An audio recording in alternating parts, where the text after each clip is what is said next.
آپ اندازہ کریں جو 80 جھنڈوں کی حدیث ہے رسول اکرم صلی اللہ علیہ وسلم کی، وہ یہ ہے کہ اہل روم 80 جھنڈوں کے تحت آئیں گے، اور یہ نہیں کہا مسلمانوں اہل عرب سے لڑنے آئیں گے کہ جوتی پڑی ہوگی کسی کی، اور لوگ پوچھیں گے کہ یہ عورت پوچھے گی یہ قریش کی جوتی ہے، لیکن قریش دنیا میں موجود نہیں ہوگا۔ انہوں نے اس پورے کے پورے اسلامک فوبیا کے سسٹم کو زندہ رکھا ہے، اس لیے کہ وہ مروانا آپ کو کسی اور سے چاہتے ہیں اور حکومت کسی اور طریقے سے کرنا چاہتے ہیں۔ یاجوج اور موجوج کی 4 حدیثیں ہیں ٹوٹل، اس میں جو آخری حدیث ہے وہ یہ ہے کہ جب وہ آئیں گے اس کے بعد وہ دنیا میں ہر کسی کو ہلاک کر دیں گے، تو پھر وہ آسمان کی طرف تیر پھینکیں گے۔ ہمارا چینل سبسکرائب کرنا اور نوٹیفیکیشن بیل آن کرنا مت بھولیے گا تاکہ ہمارا رابطہ بحال رہے۔ کیا عربوں نے رسول اللہ صلی اللہ علیہ وسلم کی حدیث نہیں پڑھی ویل للعرب من شر قد اقترب؟ کیا وہ حدیث انہوں نے نہیں پڑھی کہ کوئی ایسا فتنہ، ایسا گھر نہیں ہوگا جو اس فتنے سے برباد نہ ہو جائے عربوں کا؟ زبان تک ایسی ہے، آپ اندازہ کریں جو 80 جھنڈوں کی حدیث ہے رسول اکرم صلی اللہ علیہ وسلم کی، وہ یہ ہے کہ اہل روم 80 جھنڈوں کے تحت آئیں گے، اور یہ نہیں کہا مسلمانوں اہل عرب سے لڑنے آئیں گے۔ آپ پوچھ لو ان سے، اپنے آپ کو کون مسلمان کہتا ہے وہاں؟ کیا سعودی، کیا یو اے ای کے لوگ، کیا مصری، کیا عراقی، کیا شامی اپنے آپ کو مسلمان کہتے ہیں؟ I am from Syria, I am from Iraq, I am from Egypt, میرے گلے میں اس چیز کا ٹیگ لگا ہوا ہے، میرے گلے میں غلامی جو ہے وہ وطنیت کی غلامی کا ٹیگ لگا ہوا ہے، اسی لیے کہا من شر قد وقت، فتنہ جب بہت نزدیک آ چکا ہے۔ کہا دیکھو سیدہ عائشہ سے کہا دیکھو وقت آ چکا ہے، آئے گا کہ جوتی پڑی ہوگی کسی کی، اور لوگ پوچھیں گے کہ یہ عورت پوچھے گی یہ قریش کی جوتی ہے، لیکن قریش دنیا میں موجود نہیں ہوگا۔ اس لیے کہ اللہ نے کئی دفعہ کہا، اللہ نے کوئی وعدہ نہیں کیا ہوا کسی پاکستانی کو نصرت دینے کا، کسی سعودی کو نصرت دینے کا، کسی شامی کو، اللہ نے مسلمانوں کو نصرت دینے کا وعدہ کیا ہوا ہے۔ اگر وہ اعلان کریں کہ ہم مسلمان ہیں، وَلَتَجِدَنَّ والی جو آیت ہے کہ اس میں کہا گیا کہ تمہارے جو ہیں یہودیوں سے اور مشرکین تمہارے کھلے، وہاں کہا گیا وہ نصارہ تمہارے دوست ہوں گے جو عیسائی کہلوانا پسند کریں گے۔ عیسائیوں کا نام نہیں لیا گیا۔ کون ہے جو عیسائی کہلانا پسند کرتا ہے؟ کیا انگلینڈ میں بیٹھا ہوا بندہ عیسائی کہلوانا پسند کرتا ہے؟ They are English, they are British, they are French, they are Italian. تو یہ قومیت کا جو اقبال نے جو کہا تھا نا، ان تازہ خداؤں میں بڑا سب سے وطن ہے، اس قومیت کے اندر پھر بتاتا ہوں جنہوں نے جنگ لڑنی ہے تم سے، وہ تم سے 10 گنا زیادہ ہوشیار ہیں۔ انہوں نے اس پورے کے پورے اسلامک فوبیا کے سسٹم کو زندہ رکھا ہے، اس لیے کہ وہ مروانا آپ کو کسی اور سے چاہتے ہیں اور حکومت کسی اور طریقے سے کرنا چاہتے ہیں۔ کیا دنیا میں کوئی یہودی کھڑا ہو کے کہتا ہے کہ میں امریکن ہوں؟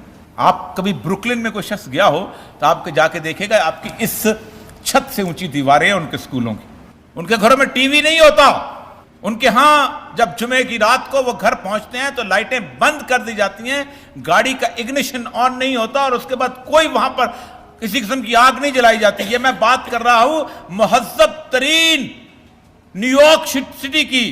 ان کے ہاں عورت بال شادی کے بعد کٹوا دیتی ہے اور وگ پہن کے گزرتی ہے دنیا کے اندر۔ ان کے ہاں چھوٹا بچہ جو 8 سال 9 سال کا بھی اسکول جاتا ہے وہ اپنی ٹوپی یوں لگا کے جا رہا ہوتا ہے، اور بوڑھا 90 سال کا بھی جا رہا ہوتا ہے۔ وہ اپنی عورتوں کو شٹل کو برقعے کی طرح حجاب لے کے چلتے ہیں، اور وہ 1916 میں انہوں نے بالفور سے یہ فکرہ کروایا تھا، ایوری جو living in any part of the world is to be considered as one nation and they have all the right to go back to their homeland, and that is Israel۔ تم کہتے ہو، تمہیں سے کوئی کہتا ہے؟ کتنی اچھی بات انہوں نے کی کہ ہمارا کیا ہے اسرائیل کے ساتھ، اللہ کا لاکھ لاکھ شکر ادا کرے کہ ہم اسرائیل کے خلاف کھڑے ہوتے ہیں، اور لعنت تم لوگوں پہ جو وہاں پہ بے شک سعودی عرب میں رہتے ہیں اور اسرائیل کو اپنا دوست کہتے ہیں۔ یہ تو مجھ پہ اللہ کا انعام ہے۔ اگر میں زیادہ درد میرے لیے مسلمانوں کو ہوتا ہے، میرا انعام ہے، مجھے تانا مت دو، مجھے مت کہو کہ تمہارے دل میں درد کیوں اٹھتا ہے، میرا درد ہی تو میرا سرمایہ ہے یار۔ میں جو پوری دنیا میں پہچانا جاتا ہوں کہ پاکستانی سے لوگ کیوں اٹھتے ہیں، تو یہ تو میری پہچان ہے۔ کبھی کسی نے جرمنی میں کسی کو کہا، جس وقت 1919 میں جب وہ باندھ کے نکلے تھے، پہلا ایلیا جب وہ بحر تبریہ عبور کر کے گئے تھے، تو کسی نے کہا کہ یہودیوں کو کیوں درد ہوتا ہے کہ اپنا لگا بڑا بزنس چھوڑ کے، گھر چھوڑ کے، کاروبار چھوڑ کے، زندگی چھوڑ کے یہاں چلے آئیں، ایسی جگہ جہاں پانی نہیں ملتا، ایسی جگہ جہاں عرب ان کی جان کے دشمن ہے، ایسی جگہ جہاں چاروں طرف ریت ہی ریت ہے۔ یہ پاگل کے بچے جی کیا چیز ہے؟ یہ کون ہے روتشیلڈ جو اپنے آدھے خاندان کو وہاں بھیج رہا ہے؟ یہ کون ہے ڈیوڈ بن گوریان جس کا فرانس میں اتنا بڑا کاروبار ہے وہاں جا رہا ہے؟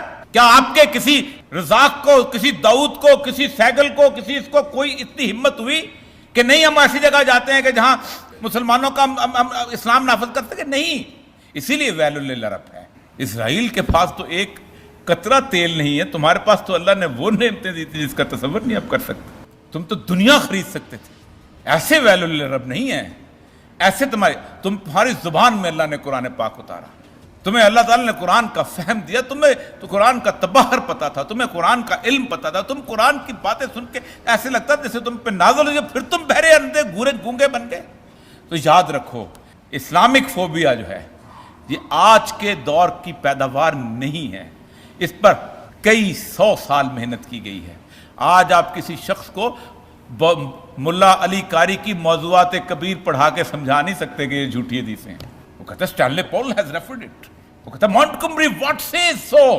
وہ کہتا ہے they are the people. آج جس ملک میں تصوف جو ہے وہ انگریز کی کتابوں سے پڑھا جائے، آپ دیکھ لیں آپ کا سب سے بڑا اتھینٹیکیٹڈ رائٹر کون ہے پاکستان میں، جس سے ہم کشف المحجوب کی اور دادا گنج بخش کی اور فرید الدین اس کی تاریخیں سے پڑھتے ہیں.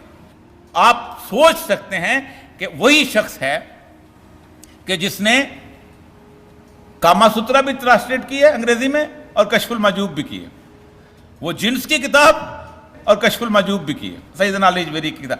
تو بنیادی طور پر ان کے جو نالج بیک گراؤنڈ ہے، جیسے ہمارے ہاں ہوتا ہے نا کہ اسلاف نے یہ کہا، ان کے اسلاف نے ان کو بہت کچھ بتا دیا. ہم بھی اسلاف سے باہر نہیں نکل پاتے، رسول اللہ تک نہیں پہنچ پاتے، وہ بھی اپنے اسلاف سے باہر نہیں پہنچاتے، آگے نہیں جا پاتے.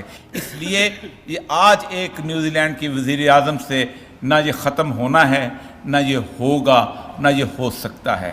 یہ جنگ ہے جس جنگ کے اندر میں نے اور آپ نے شریک ہونا ہے. یہ توفیق ہے اللہ تبارک و تعالیٰ کی کہ اس دور میں اس نے آپ کو پیدا کیا اور پھر اس سرزمین میں پیدا کیا جس کے لیے اس نے بشارتوں کی ایک اتنی بڑی گفتگو کی ہے.